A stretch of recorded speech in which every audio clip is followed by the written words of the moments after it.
নিজস্ব কালসে আমি এত সাহস তবে আয় দেখি কার বাহুতে কত শক্তি আছে।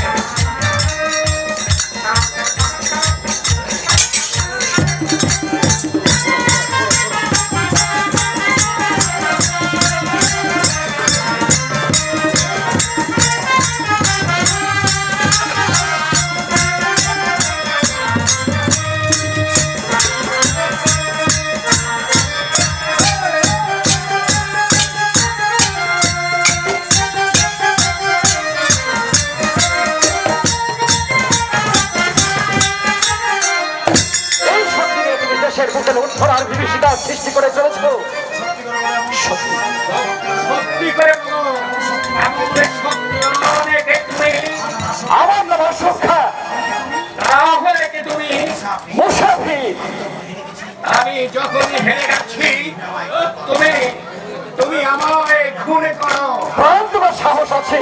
আছে বই কি? আমি প্রস্তুত।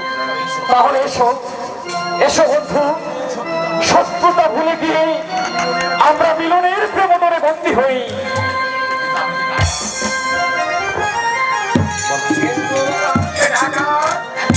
তাই তুমি যে শক্তি নিয়ে এতদিন ডাকাতি করতে, আর আমি সেই শক্তি নিয়োজিত করবো এই দেশের সেবায় আর আমার উচ্চ জন্মভূমির ইজ্জত রক্ষায়। আমিও সেই স্বপ্ন নিয়ে ডাকাতি করে যাচ্ছি, কিন্তু কোনো মানুষের ক্ষতি আমি কোনদিন করিনি। কেমন করে? যারা কারোর টাকার পাহাড় জমিয়েছে আমি সেই টাকা ছিনিয়ে নিই। আমি তাদের ভাবে বসেছি, আমি তাদের মাঝে বিলিয়ে দিচ্ছি। তাহলে হামিদদার বিরুদ্ধে তোমার সংগ্রাম? হ্যাঁ, তার কারণ একদিন পিতৃহত্যার বিচার চাইতে যারা কাউসারের বিরুদ্ধে নবাব দরবারে আমি অভিযোগ করেছিলাম। বিচারে অপরাধী হল নিত্য শিকাউসার। নবাব তাকে দিলেন নির্বাসন দণ্ড। আমাকে আমাকে সুখী করতে নবাব দিলেন 300 স্বর্ণ মুদ্রা। খালিদ খান আমাকে প্রাসাদের বাইরে বের করে আমাকে ঘাড় ধাক্কা দিয়ে বের করে দিলেন। সেদিন থেকে আমি বুঝতে পেরেছি পিতার মৃত্যু একটা ষড়যন্ত্র।